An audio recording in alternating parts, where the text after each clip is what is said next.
Hello, Blackie. First of all, thank you very much for taking the time to speak with us today. My name is Dr. Reifstein, and I'm delighted to welcome you to Metalegun. It is a real pleasure, Thanks for having me. okay, thank you. And it's for us, it's a real pleasure and an honor to have this opportunity to talk with. This is well, a common opinion, one of the most influential and iconic figures in the history of heavy metal. So, on behalf of everyone at Metalegun and all our readers and W.A.S.P fans following this interview, we welcome and thank you for joining us. Well, like I said, thanks again. Okay, so let's start. My first question. Well, I know that you are coming. Well, you are in this new tour, the 1984 to Headless, and you have described it as a one and only event. What makes this tour so special that you don't see W.A.S.P doing something like this again in the future? Well, we've had a lot of tours over the years, and there's never been one like this that's done this type of material that will do these sort of songs. And I don't see it happening again. It's the kind of thing that that really is going to be once in a lifetime type experience. So it really it's really something that we will probably never do again. Okay. Well, I guess when you started putting together the set list for this tour, were there any particular difficult choices? Because I guess leaving songs out from these four amazing and classic albums shouldn't have been easy. Well, really, it's a thing where trying to decide what material to play becomes a challenge because we've got a lot to choose from, even in those four albums.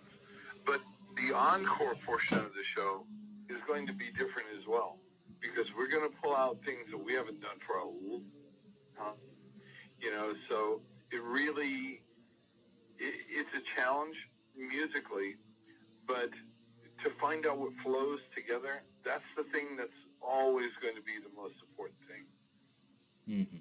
Well, I think it's great news to be able to hear songs that haven't been played in a long time. But maybe I didn't understand well. You said that the set list is gonna be slightly different from one date to another in the encore part. Well, to give you an example, to go back to the question before about Yes. songs being played that we haven't played for a long time, we just did the first album in its entirety, and there were songs there that we have not played since the very first tour. The Flame is one of them. The Flame is a song that I did not think would translate with a new audience, and I was surprised, really surprised. So, it's going to be the kind of thing that, it's going to take everyone on a journey, and it's no different with what you're suggesting right now, so it really will be pretty cool to hear things that people have never heard before. Okay, great. And thinking on the path that you follow during the release of these amazing albums, do you see a clear evolution from your debut album to the Headless Children, or it was just feel like was growing naturally at the time? Well, I've said it many, many times, but the difference between where the first album was and where Headless Children was a band that had been on the road for almost 4 years and had done a record and a tour and a record and a tour and a record and a tour. And you get to the end of that cycle, you literally do not know who you are anymore. And it takes a while. And so, the label is telling you stuff. Oh, you got to make a record. You got to get back out there because if you don't, the labels or the fans are going to forget who you are. No, that's not true. And it takes a while to understand that. We had done a tour with Iron Maiden, and they had done Somewhere in Time, and they were not happy with that record at all. And they too we ended up spending a lot of time on each other's buses and things like that in between shows and things like that. We're managed by the same management company. So we ended up taking a lot of time off. For us, it was almost a year and a half between the two records, and that was the longest we had ever gone before. But what happens is that the audience will forget about you, but not because you take so long to make a record. It's because you make bad records, and labels don't care about that, because the only thing that they care about is whatever their quarterly report is. You know, what records do they have coming out in March? What records do they have coming out in July? What records do they have coming out in November? You know, that's what they care about. And if you worry about that, you're going to end up being a band that gets forgotten. And you have to make music that reflects who you are at the moment. And it took a while to realize that. But like all new bands, you know, you go through that and you come out the other side. And the difference between, say, where Inside the Electric Circus was and the Headless Children was a quantum leap. I mean, it was really huge, because we had gotten to the point where we were trying to redo the first record over and over again. And I realized that's not who I am anymore. I have to make records that reflect who I am at the moment. So that's what we did. And that's why Headless ended up sounding so different than the rest. Okay, good. This question related to what you have said, it just came up to my mind. Do you think you were mentioning how the labels were working at that moment, that they were about the quarterly reports and everything? How do you see the situation in the music industry nowadays? I think obviously there has been some changes, but particularly with that attitude from the label records, do you see we are in a worst situation right now, or it's kind of the same? I really don't follow it as much as I used to. You know, I went through a phase where, you know, when we first started, I was only doing what was instinct. You know, whatever I thought was the right thing to do. And then by the time we got to Inside the Electric Circus, I was looking at whatever new charts, whatever information the label had. And I was using a lot of different things. And I was bombarded with information. And I got to a point where I said, that's not got me where I am. What got me where I am is because I followed my instinct. And I did what my gut said. And that's what I started doing. And the first thing I had to do was find out who I was. And because you do a record and a tour and a record and a tour and a record and a tour, you change. You don't realize you're changing, but you do. And no band can go back and make their first record again. You know, the first 5 years of any band are always going to be the 5 years that make who they are. You know, it's what the audience identifies with. That doesn't mean that you can't make good records after that. You can. But the first 5 years is what makes or breaks any band. And if you think about the bands that you like, it's true. It really is those first 5 years. I like that, this question, definitely. This answer. So thinking in all this experience, all these years and all that you have learned, looking back, if you could sit down with Blackie Lawless now in 1984 for 5 minutes, what could you tell him now that you have learned a lot during these years? Well, the biggest thing is, like I said before, Follow is you your have to instinct. make records. Yeah, you have to make records that reflect who you are at that moment.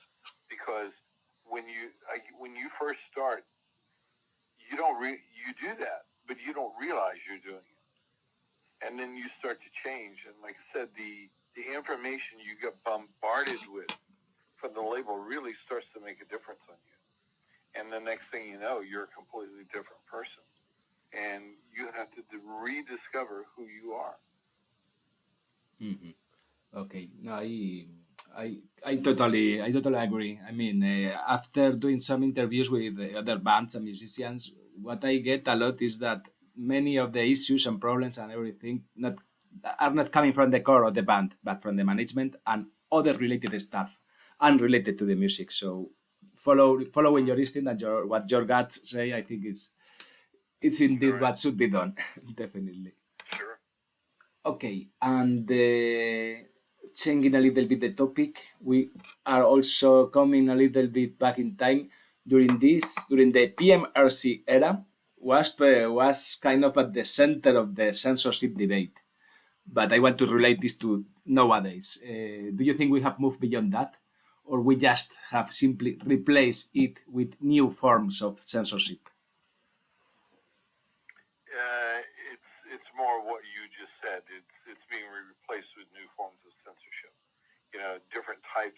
Every 20 years, this subject comes up because you have a new generation that has never dealt with it before, and the things start to get censored, and the audience doesn't realize what they are listening to, and it takes the artist in this particular case to realize what has happened to them. And if they see something that is not right, the artist needs to say something. Because, like I said, this happens about every 20 years. Mm-hmm. And it really, it was us 40 years ago. 20 years after that, then it's going to be something else. Now it's going to be something, it's the news. The news censors itself, in a way that it never used to do before. So I really, I think that we need to stay really vigilant when it comes to this. And I don't care what anybody says. I'm not trying to get anybody to listen to any artist and try to think that artist is a leader or a politician or anything. The artist's job is to make you think. And if they're not making you think, then they're just somebody who makes records. And there is a place for that. Mm-hmm. But it's not a real artist. And I'm trying to do whatever art is to reflect what the truth is at that moment. Mm-hmm. Okay. I was asking this because when I was this 20 years ago, more or less, I was starting to listen to heavy metal, and the first time I get something from W.A.S.P was in a local newspaper, not related to music, just news, and they were mentioning about your theatrical and provocative stage shows. I think it was in the tour of Kill Fuck Die, if I am not wrong, that you had a really visual performance. When I read that and I also get the chance to see one video, for me it was amazing. I mean, that is also art, in my opinion, entertainment. But I would like just to know if you see this kind of performance just as social commentary, pure entertainment, or just a reflection of who was W.A.S.P at that moment. Well, I think if you got 10 people, you're going to have 10 different opinions. Definitely, but I like to know your opinion on this. Well, I'm trying to do all the above. I'm trying to make social comment. I'm trying to entertain. I'm trying to do everything you said. So I'm looking at it from a number of different points of view. But like I said, if you got 10 different people, you got 10 different opinions. So it's all going to be different depending on the person that you talk to and what they view. So like I said, from my particular point of view, I'm trying to do all of that. But it's really up to the individual viewer after that as to what they take away from it. Mm-hmm. Okay. Do you think that nowadays it could be possible to put on that kind of show, or the world has changed too much? To tell you the truth, I think it would be easier now. Really? Oh. Because it's easier to shock people now. You know, people are so sensitive. You know, 20 years ago, 40 years ago, people weren't as sensitive as they are now. But now people want to bitch about every little thing. I think it'd be way easier to shock people if a band wanted to do that. No, totally. I agree. I mean, I was just thinking on other issues that can come up in case you put up the show. I mean, not just press, politics, everything. I mean, I think it would be, I don't know, but my impression is that it could be harder to be able to do it without problems. Obviously, yes, I agree with you. People would be Well, you're so going to shocked. get problems. You're going to get problems. You know, but it depends on who's watching. You know. Okay, yeah. Okay, anyway, I missed that. That was my point. And now I would like just to come back a little bit to one of my favorite albums of well, I was going to say W.A.S.P. It is a W.A.S.P. album, but to me it's Blackie Lawless album, that is the Crimson Idol, that it began as a solo project. That was the reason I was saying Blackie Lawless album. At what point during the preparation, the elaboration of the album, did you realize that it had to become a W.A.S.P. album and not a Blackie Lawless album? Well, to begin with, it was going to be a solo record. Yeah. And the label said to us, W.A.S.P. were an idea. Kind of like Motorhead was an idea. It was, Lemmy was the idea. And they said, do you not see that? And we thought about it for a while. We thought, you know what? They're right this time. You know, the band is an idea. I'm an idea. And so we just left it alone after that. You know, we decided, like I said, that for once they were right, the label. And it ended up being the right thing because, like I said, the band are an idea. You know, it doesn't really matter. You know, I mean, the people that have been in this band now have been in there for 30 years, you know. They've been way longer than the original band. But like I said, at the end of the day, it really is about, you know, the idea more than anything. Okay. Coming back to life, well, to the tour and everything, I just would like to know, you are doing mostly festivals, I think. But I would like to know if you prefer this type of performance, the show in a festival, or you would like to do also a tour in smaller venues with your public. They're different. You know, when you do festivals, it's a different mentality. When you do your own show in front of your own crowd, that too is a different type of mentality. So it really is, they're two completely different things. You know, so I've learned to adapt to both. And, you know, there's a place for both of them. You know, so I'm happy either way. Okay, and you know there are nowadays. I don't know. I don't have information on possible Spanish dates for the tour. But I know that the tour is going to continue next year, 2027. Do you think we can still have hope to have W.A.S.P here with this tour? There will be Smash dates next year. Oh, that's great news. Thank you. Once the tour is announced, you'll see the tour dates. Okay, okay, good. That's a headline, I think, for this interview. Okay, and I just would like to also to know, well, once the tour is definitely it's finished, do you think there is room for new W.A.S.P music, a new album, maybe? Well, we've been working on new material for quite some time. Good. But the problem is that we've been so busy touring, there just hasn't been time to go back into the studio. But we've been working on new material, so when it's finished, you'll hear it. Great. Thinking on the music scene nowadays, are there any modern bands or younger artists that have caught your attention during these recent years? I really don't pay attention to music much anymore.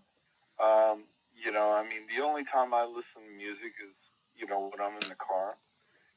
So I really try to stay away from whatever I'm hearing, because now, when we started, there wasn't really that much by comparison. Now there's lots. Mm-hmm. And if you listen to it, you'll start to become influenced by it. And I really don't want that to happen. Mm-hmm. So I stay in my own world, and try to do my own thing. Okay, good. And nowadays, when you walk onto the stage, what is, so I guess, what is the feeling? So you are still feeling the same stuff. I don't know how to say, when you walk onto the stage nowadays than at the beginning. Well, the object is to try to get your head and your ass wired together at the same time. Because I've heard it said before, well, you're doing the same show night after night after night. No, that's not true. It's different every night. Mm-hmm. And the object is to get your head and your butt together where they can do the same thing at the same time. And every night, that's different. To really, really, to try to be the best you can be every single night. And so I don't look at it as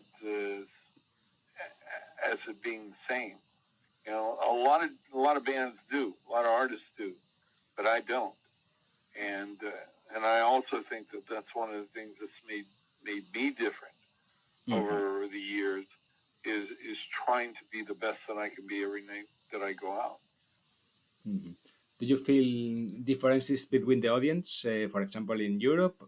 And I want to follow if you, for example, see the Spanish fans are different, or we are kind of the same nowadays. The audiences are basically the same. Television changed everything. Because when we first started, television was big in America, but it wasn't big in Europe yet. And now that's all changed. Because a kid in Madrid knows what a kid in Japan is doing the same afternoon. That same kid in Japan knows what a kid in Toronto is doing the same afternoon. So it's all changed, and it's very different than it used to be. Mm-hmm. That's I totally agree. I mean, these frontiers have kind of fallen down because we are all so connected. So yes. Oh, yeah. And well, this question, I really wanted to make it to you because it's kind of a bit more personal note for my side. I spent some time living in Riverside, California, some years ago, and when I was there, I could go. I could sometimes, from time to time, go to. I was going to West Hollywood to the Rainbow Bar. So for me, it was magic to be there. I was feeling what was going on there in the 80s. So I just would like to know if from time to time you go there, or it's something that is in the past. I was there at New Year's, but that was the last time I was there. I really, like I said, I'm so busy doing what we do, to get ready. And I've been working on the book a lot too, so I really haven't had the time to go and do the things that, that I would normally do. You mentioned, sorry, a book?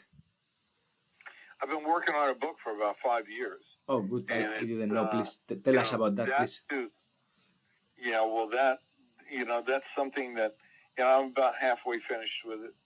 And, hopefully, be out in the next year or two. But, it's something that I've been working on for quite some time now. Mm-hmm. Good. And if you have to choose, we are going to more general questions. Please let me know if the time is over, because I think we have kind of half an hour. But anytime you want to finish. Got time for another maybe question or two. Okay, let's go for this one, and then I have two, and that's it. If you have to choose one song to represent W.A.S.P entire, I know this is hard, W.A.S.P entire career, which could do you think would be? That's impossible. Because I see it all as, each album is a chapter in a book, but the book is not finished yet. So to try to choose one, like I said, Absolutely. Well, let me ask you. You choose one. Can you? No, I cannot. I don't think that. I never do that. I always say, okay, I have my podium of 3 to 5, but it changes every month or yeah. Right. Yeah, but well, maybe you are the father of those songs, so you can. Yeah, I know it's for a father it's difficult to choose the children. Okay, no, I knew it was hard, but I always like to make this type of questions. So the final one is not a question. It's just if you want to send a message for your fans in Spain who have supported W.A.S.P throughout these years and decades. We've been really lucky in Spain for a long, long time to have the fans support us the way that they have. And I hope that never changes because they have been spectacular for the entire time that we have been coming to Spain. And I hope that never, never changes. Okay, good. So, well, that's it. Thank you very much, Blackie, for your time. Thank you, Ruben, for having me. I really appreciate you taking the time. Oh, it's fine. It's my pleasure. Okay, well, you take care now, okay? Same. Have a nice day. All Bye right. bye. Bye-bye.